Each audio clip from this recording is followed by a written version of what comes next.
into a few businesses with it's a travel booking platform. It's pretty specific. So there's a lot more questions I would have.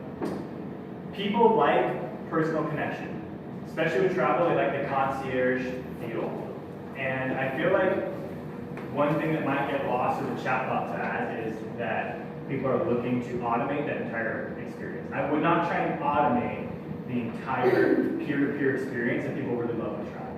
What I would do is I would use it to automate a few key elements and augment it, right? The difference is we've all had those chatbots where it's like, click one of these 3 questions and then, okay, then we'll get back to you.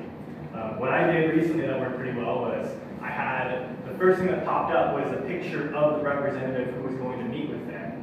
And based on which one that I click and say, hi, I'm Olivia. I'm in charge of parent onboarding for our education platform. Here's a few questions I need you to answer, and I'll get back to you with some personalized response, and we'll set up a time for a call.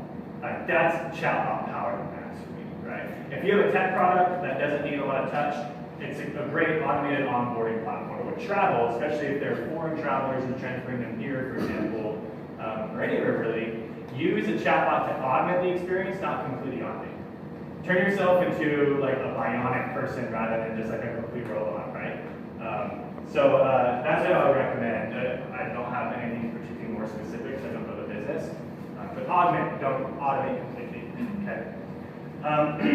Excuse me.